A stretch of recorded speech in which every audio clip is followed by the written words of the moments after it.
जय शिवराय शेळी पालक मित्रांनो, मी योगेश मनसुख आपल्या ऑर्गॅनिक शिवार या यूट्यूब चॅनलवर आपलं सर्वांचं मनापासून स्वागत करतो। मित्रांनो, आज आपल्या फार्मवर आपलं शेळ्यांचं छोटंसं ग्रूमिंग सेशन आपण करणार आहे। ग्रूमिंग सेशन म्हणजे शेळ्यांचे थोडंसं आपण खुर कटिंग वगैरे करून त्यांचे पाय किंवा त्यांचे नख्या वगैरे व्यवस्थित करणार आहोत। तर आजचा व्हिडिओ आपण संपूर्ण पहा नक्की, कारण आपल्याला पण यातून जी माहिती मिळेल, खुर कशा पद्धतीने कट केले पाहिजेत आणि खुरांची काळजी आपण कशा पद्धतीने घेतली पाहिजे या संदर्भातली सगळी माहिती आपल्याला मिळेल। तर आपण आता आपल्या व्हिडिओला सुरू करूयात।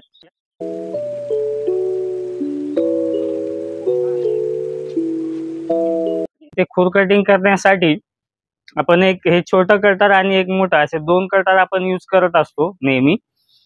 तर आपण शेळ्यांचे खुर कटिंग का केले पाहिजेत आणि ते कशा पद्धतीने केले पाहिजेत, कधी केले पाहिजेत हे आपण समजून घेऊया।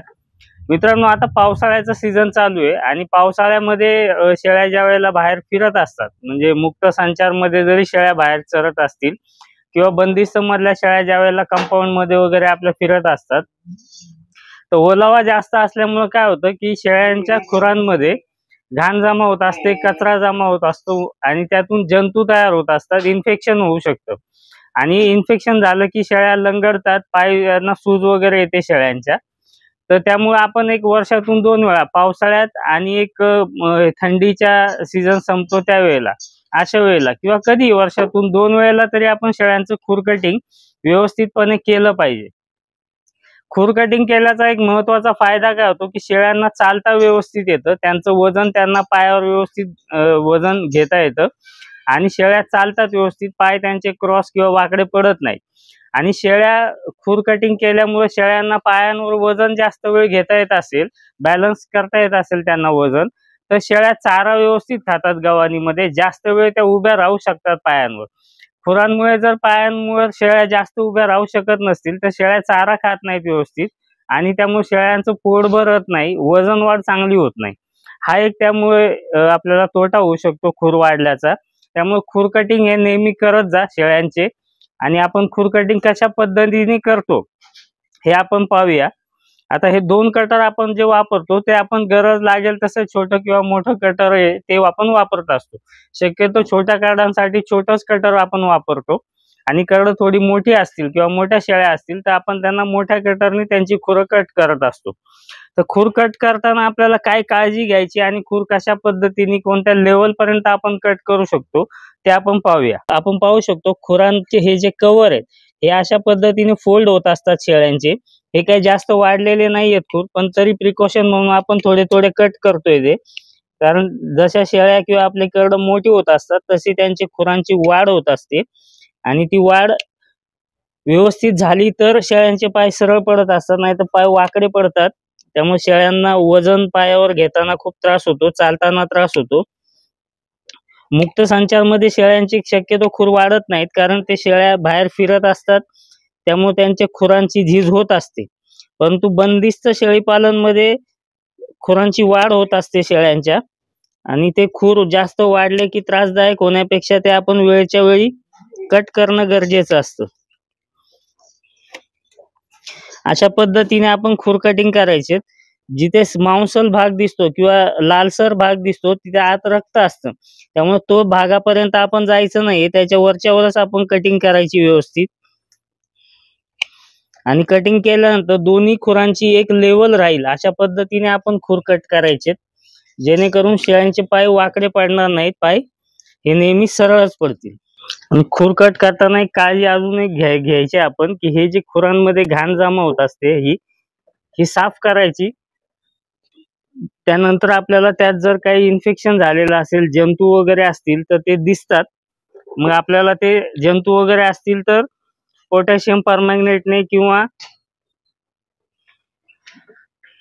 कुठलाही अँटीसेप्टिक मलम आपण त्याच्यावर लावू शकतो जखम वगैरे झाली तर। पण शक्यतो जखम होऊ नये अशा पद्धतीनेच आपण खुर कट करायचे।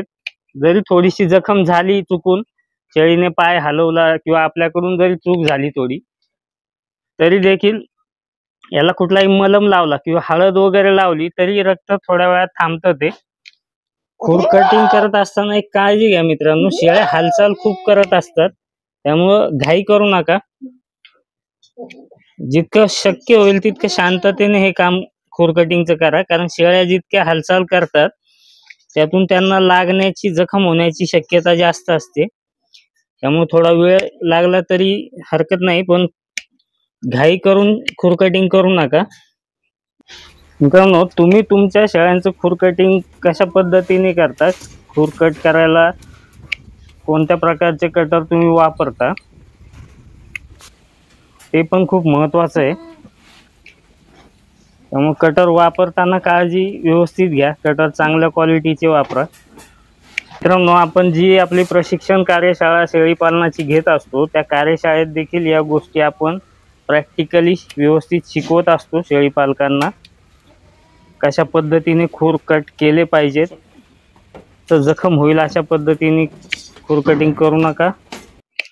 आणि हे पहा, ही अशा पद्धतीने दोन्ही खुरांची लेवल ही एक लेवल असली पाहिजे ज्यावेळेला आपण खुर कटिंग करतो त्यावेळेला, म्हणजे शेळ्यांना पाय टेकवायला दोन्ही पाय खुरांवर व्यवस्थित त्यांना वजन घेता येतं. मित्रांनो, गाभण शेळ्या जर असतील तुमच्या फार्मवर, तर त्यांचं खुर कटिंग करताना विशेष काळजी घ्या.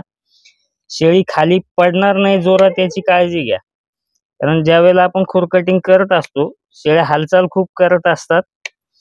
आणि जर तुम्ही नवीन असाल शेळी पालनामध्ये, तर शक्यतो शेळ्या 1-2 महिन्याच्या गाभण असतील तेव्हाच खुर कटिंग करून घ्या.